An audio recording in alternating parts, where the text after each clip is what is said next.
Welcome to Bon Vivant Chic, Life Well Lived, the podcast for anyone who wants to cut through today's noise and just listen for a few minutes to meaningful conversations on the human experience and the power of connectedness. I'm your host, Ernestine Morgan, an advocate for kindness with a passion for showcasing human interest stories that matter. Today, I'm excited to be sitting with my friend Ben Mallah. And even though I thought I wouldn't be interviewing celebrities, Ben happens to be one with over 1 million subscribers on his YouTube channel and over 200,000 followers on Instagram and a thriving real estate business. Ben has agreed to sit down with me for just a friend-to-friend conversation, which I am very grateful for. So let's get started. Please welcome Ben, a die-hard entrepreneur, family man, and a man with a passion to help others succeed. Ben, thanks for sitting down with me today. Thank you for having me. You've built an amazing business. Anyone can Google your name, and there is a lot out there, including your life for sale. What's all that about? Well, basically, in my opinion, everything's for sale. And at one point, I thought about, if I package up everything I have and sell it and let somebody else step into my shoes, which are pretty good shoes to step in, and then I'll just start a new life. And? Nobody wanted to buy it. One Russian guy did, but I didn't want to go down that road. It was basically, Life for Sale is just basically a YouTube channel we started mainly to empower people and to help them achieve wealth in real estate. Our life, and starting from nothing, I felt that everyone can do it and should do it. Well, that's terrific. You have all these followers and you really are celebrity status. I wouldn't say a celebrity. Oh, come on now. I've been to dinner with you. More like an influencer. I try to influence people to do things to improve their life and their economic situation. You've been pretty open about your childhood. What was it like growing up? The real deal is that my family was, I hate to say it, but it's true, we were pretty dysfunctional. They were, I was. I came from a very, very poor neighborhood. First 12 years of my life was in Far Rockaway, New York. And my father, he just didn't make the right decisions. He grew up in a depression and he had a hard time parting with a penny. Everything he did was always trying to save every penny he could. And he let that guide him in making decisions, which is not really the best way to go. Yes, I love to save money. And yes, I have inherited a lot of his money saving, the mindset. He had a mindset of, but he went overboard. He was the ultimate cheapskate. Most people back in the 50s or 60s, they would purchase a property in New York, and today, 20 years later or 30 years later or whatever, it'd be worth a fortune. No, he went for the cheapest property he could find when he bought basically a summer bungalow that wasn't even made to live in year-round. And New York winters are very tough. He bought a summer bungalow and tried to winterize it. And then shortly after he did that, they built enormous projects right down the block, which were just filled with some of the most dangerous, toughest people that I've ever encountered. It was a very, very tough neighborhood. I'm not going to elaborate too much, but a lot of crime and a lot of negative things going on. And there's 3 of you, right? Your mom and dad had 3 kids? It was 3 of us. We all lived in a little house. I think the house was only about 560 square feet. I looked it up once on public records. Very tiny house. You had the bay in the back of it. You had Jamaica Bay, okay, which was not a pleasant body of water. There were bodies in the water, okay? That's how bad it was when I was growing up. I literally would swim in water, and on several occasions, would pop up, a head would pop up out the water. It was very, very bad. But back in like the 30s, the 40s, the 50s, everything was nice there, in the 60s even. But when the 70s came and they built all these projects, then they just destroyed the neighborhood. Because we had the bay behind our house, and then we had the beach down a very long road. So a lot of people came to Rockaway Beach. Babe Ruth actually lived on that street at one time, probably back in the 1940s. So my father had the idea, we're going to live there all year round. It was very, very rough. And everything with him was pinch and penny. If I needed new shoes, my feet were too big for my shoes, he'd come home with some contraption. And I'd say, what the heck is this? And it was a shoe stretcher. He would stretch our old shoes instead of buying his new ones. Oh. He grew up in a depression where he had to live off of a loaf of bread every day and be happy at that. So he had a very different mentality. My mother was a handful. We were supposed to go visit her for her 90th birthday. Aw. She's a handful. My parents got divorced when I was 5 years old. There was a lot of domestic violence. And that's why growing up with all this violence and crime and my whole life as a child was spent, as soon as I got away from it, I wanted to stay as far away from it as I could. I'm not the violent type, unless I'm defending myself, of course. So talk a little bit about that. How did you get out of that So growing up in that poor environment, I was bounced around the city because my family was very dysfunctional. I lived in Hell's Kitchen during some of my younger teenage years. I lived in Brooklyn and Bensonhurst. I got a lot of exposure from every type of nationality and type of person there was growing up in New York. It wasn't very pleasant. But now that I look back, I think a lot of my skills and able to deal with different types of people on all levels and all different nationalities, it definitely helped me because I can relate to pretty much almost anyone. It was rough growing up, but so basically I did get in a little trouble when I was a teenager. And luckily, I joined the Army at the age of 17. The Army pretty much saved my life and got me out of New York City and put me in a whole nother world. Thank God for the Army. I spent 5 years in the Army. I did 3 years in Germany, and I was very young, going to a different country and living with Germans and working with them, and it was a great experience. And then the Army gave me a lot of skills. I chose a job that was more administrative type. I wasn't a tough guy and an outdoors guy, so I didn't want to get into trenches and dig holes and shoot guns and live in the woods. Luckily, the recruiter gave me some good advice. I took a test and qualified for some administrative type positions. I worked in transportation. It gave me a lot of office skills and taught me also how to make things happen. I was in transportation, moving anything we had by train, by plane, by foot, by boat. It also interacted a lot with private companies that we depended on for shipping goods overseas. So it was very educational. It gave me a lot of skills. And when you got an army of people behind you, you can do anything. That's right. So you have some strong roots here in Florida, in the Tampa Bay area. How did you end up getting here, the Tampa Bay area? The Army eventually sent me to California, Northern California, and I was thinking about re-enlisting. But while I was there in the Army, I also got involved in real estate, and I started picking up the garbage around my apartment building for $50 a month. Oh, wow. It was a big deal for me as a break, $50. Go every day, get up, make sure the building was policed. That's an Army term for clean up, police the area. When the manager gave me $50 a month off my rent, next thing you know, I started doing a little more of this, a little more of that, and started really getting involved with running the apartment building, and eventually got to meet with the owner and started doing much more management. And then when it came time for me to enlist out of the Army, he was making more money with me working with him because I was getting the units turned over quicker. I was getting them rented. I was helping. He basically said, no, you really need to stay working for me. And if you stay working for me, there's no reason why you should be a multimillionaire one day. I saw how he was living. This guy comes to the building. He's driving Ferrari. He invited me to his home. He lived in mansions and he knew a lot about banking, which I didn't. And he was definitely a tremendous mentor to me. I took him on his offer and I didn't re-enlist to the Army. I stayed working for him. And then he pretty much filled my plate with a lot of real estate to worry about. Really tough real estate, too. I didn't know that he owned a lot of rough real estate. But then coming from New York and growing up in rough neighborhoods, it didn't really bother me. And I definitely saw the opportunity there. We became partners eventually. And then I did a lot of things on my own. And at this point, I always knew I didn't want to stay in California. I just didn't like the political arena. I didn't like a lot of the way things ran. I didn't like the taxes. And I was just newly married. And we both did not want to raise a family in California. So I looked at the whole country and I said, well, where can I go in this country where I see growth and opportunity? It narrowed it down. All the states I looked at, it narrowed it down. I saw my biggest opportunity either in Las Vegas at the time, we're talking 2002 or 3, and the middle section of Florida. Tampa Bay. I went to Vegas. I didn't care for it. I didn't want to raise a family there. And then me and my wife came here to Clearwater. And as soon as we got off the plane, we actually flew in, stopped to Clearwater Airport. There was some airline called ATA or something like that. And as soon as we got off the plane, you know how it is when you get off the plane in Clearwater? You get off the plane, you're on the runway. We got off the plane on the runway, like a private jet.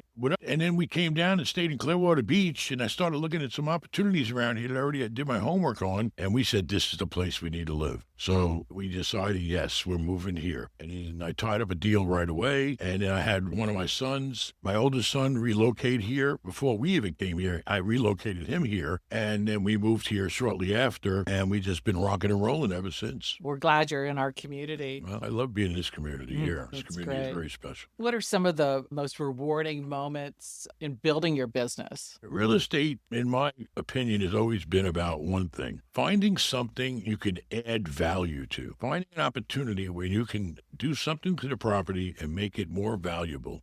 increase the cash flow, make modifications to the property and make improvements. And then typically I've been a big fan of borrowing money. I like to own real estate that cash flows without any of my money invested, meaning that I bought the property initially, I invested money, I improved the property, I invested more money, but then it took me to a level where I could refinance it and get all my investment money back and have no financial investment in the property, and it still creates a good cash flow. That's always been my goal, to create value add and take the money that I had invested initially, get it back from the bank to refinance, and then invest in other projects and keep rolling the money into the next deal. That's what you do. Speaking of banks, remember back in the old days when you opened up a checking account, they would give you a toaster, right? Remember that? I remember. I'm old enough for that. My mother used to scream and yell at them and say, "No, I don't want this. I want the mixer. I already got a toaster."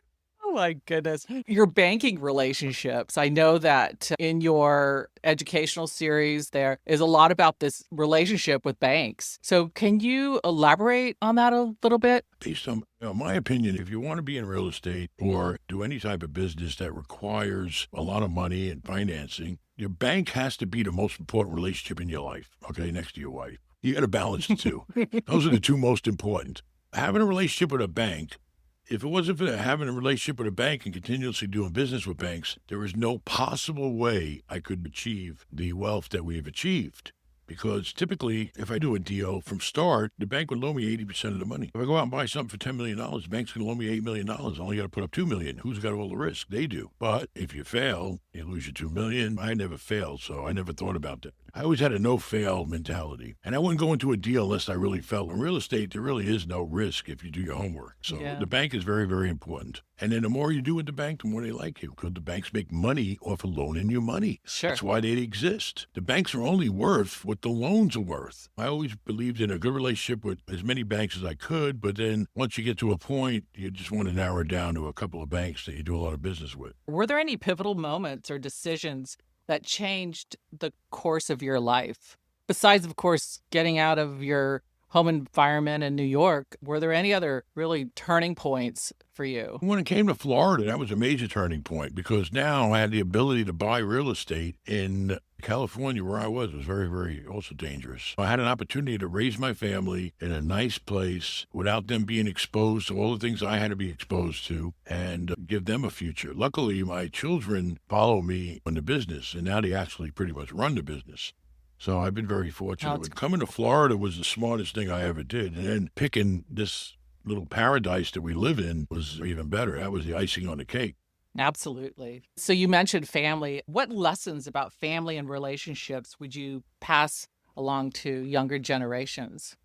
I mean, everybody has a different path in life. Unless my kids wanted to be doctors or scientists or something that was really going to make a major impact in life or in people's lives, encouraging them to join the family business was a very smart thing to do for them and myself. Because I spent my whole life working to build up this business. I started from nothing. And now we've accumulated quite a bit of real estate. And we have the ability to compete with people on a large scale. And now they have grown into the business with me. And I've seen the changes in them. And when you have a business, I think it's really great when you can have your children and your family members also grow into the business, because I don't want to work forever, and it gives them a good future. And a stable life. And Carla, who's also just a sweet, lovely person. And you have shared in the past how you're opposites. So talk a little bit about that and how she's really helped you in your success. Carla's been a very supportive wife since we've been married. She's always maintained the stability, helping with making sure that I had a stable life, and was always there to support me in any manner that she could. Being opposites can pay off because a lot of the things that I don't like to do, she likes to do. A lot of things that I like to do, she don't like to do. It worked out. It's like a real team effort. What are some life lessons you've learned that you wish you knew earlier?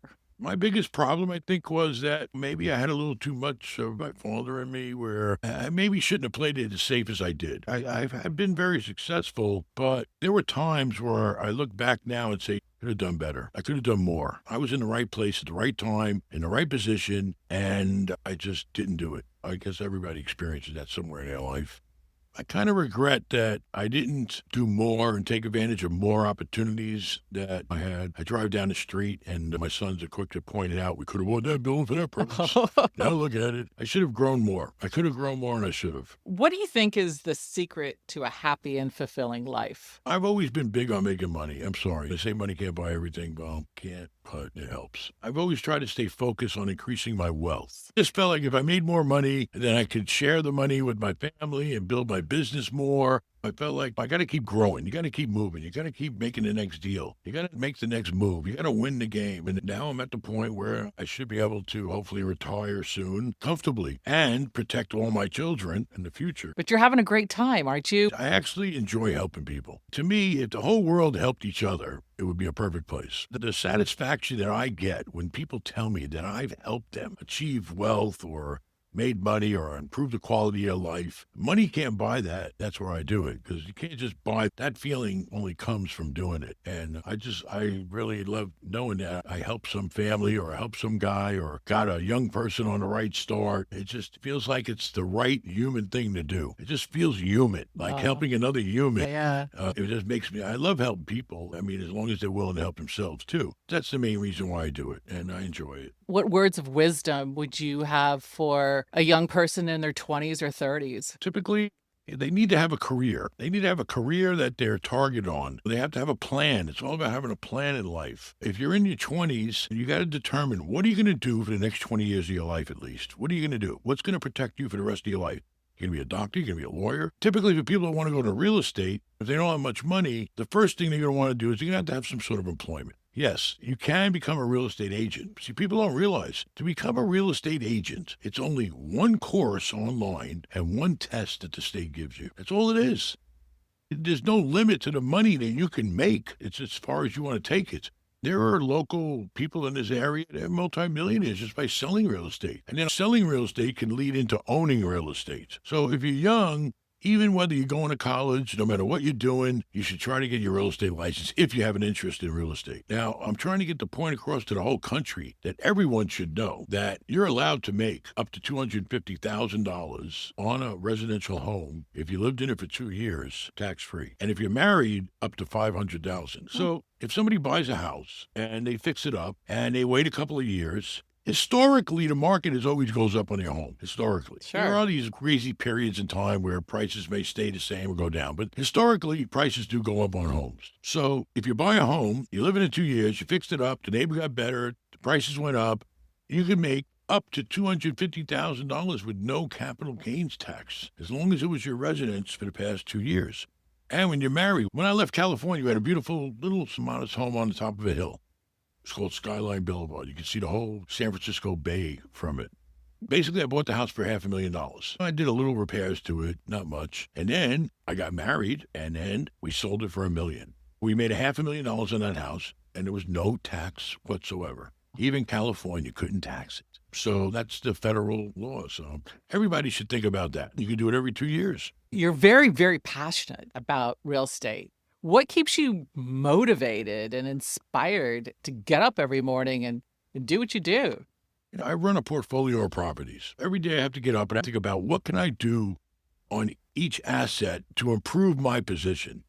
Should I refinance it? Should I sell it? Are there work needs to be done to it? Are there vacant places, space in it that have to be rented? Is there any construction that needs to be done? And I manage about 25 different assets, anywhere from a Home Depot's, which require no management. They're called triple net. They're pretty much passive income. Mm-hmm. All right. But then we have our tougher projects, like we own John's Pass here. We're building hotel rooms. We're doing all sorts of things. Renting vacant spaces, raising rents when they need to be raised, just all kinds of moving parts. So basically, it's about just constantly adjusting your portfolio. Everyone normally goes into real estate in some form or fashion in their life somehow. Everybody lives in a house or owns something. I'm very interested in the word luck or lucky. People say, oh, he's so lucky because he lives in that big house. Or he must have a lot of luck on his side because he's making a lot of money. What's your response to that? I don't really believe in luck. Everybody does, but basically you have to recognize when you're at the right place at the right time. You have to recognize it, and you have to take advantage of the opportunity. Luck didn't make me contact the seller and make him an offer. I had to do that. I had to initiate that. Now, was it luck when I heard about the property? You call it that, but basically I caused the luck to happen because basically I was in a meeting, true story. I was in a meeting with a local person here, very well known in real estate, and we were meeting over a shopping center that he wanted to sell me. And I just casually asked him, because I knew he lives a few doors down from here, hey, by the way, what's up with that big giant house they've been spending 5 years on building? And it wasn't public knowledge that it was for sale. They wanted to keep it quiet. So he said, oh, that place, it's been on the market for a year now and they can't sell it. I said, oh, yeah. When I hear things like that, those are the signals. See, the thing in life is you got to watch the signals. When the little signals come in and the lights pop up, you have to act on it. And that can be good and also bad. Like when I see signals that if something's bad, then I run away or I deal with it accordingly. As soon as I left the meeting, I got on the phone. I called one of my people and said, hey, go find out what's the story with that house and how much they want and what's the story. And made them an offer and they eventually accepted and we bought it. So you were very intentional and strategic about it. You have to act. You don't get anywhere in life unless you act. You have to act on things. Yep, I agree. Just make sure you're making the right act. Philanthropy means different things to different people.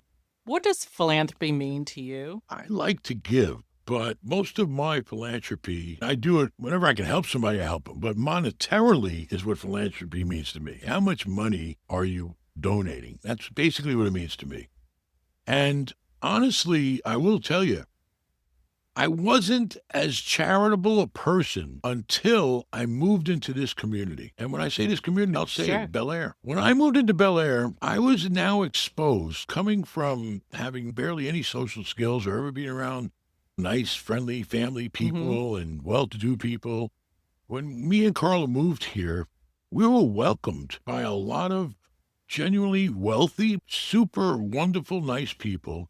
And I sat around and watched. They spend a lot of their money and time giving and helping the community. It's wonderful. And that really put us on the road to doing it. My wife decided, after looking at every single school in this area, to put our son in kindergarten in St. Paul. And the people there, other parents there, these are people that come from very, very long histories. It put us into an area, a group of people. We felt like we were actually like just bettering ourselves, being around them and being part of the family there at the school. A real sense of community. And then what I loved about donating money was when you donated the money, you saw where the money went. If the school said, we really need to upgrade our technology, or we really need to build this room, or we really need a new theater, or whatever we need a playground. A school needs a playground. What better thing could you donate to? Right. Every penny I ever spent helping the school, which my own children went to and my other family members went to, brought me a lot of happiness and satisfaction. That was my philanthropy. I've tried to support something that I had a direct connection with. Right. I'm well aware of the tremendous, I don't even know the word that you were responsible for in the whole community as far as the hospital and everything. Thank you. We do have an amazing community. This was fantastic. Thank you so much, Ben, for sitting down with me. You have such a kind soul, and I'm so grateful to call you friend. And I feel the same about you. Thanks for listening to Bon Vivant Chic, Life Well Lived. I hope you'll tune in for more meaningful stories on the human experience and share with family and friends. All the episodes are available on Spotify, Buzzsprout, Apple, and on my website, bonvivantchic.com. Till next time, remember, every day is a gift. Live it. Kindness matters.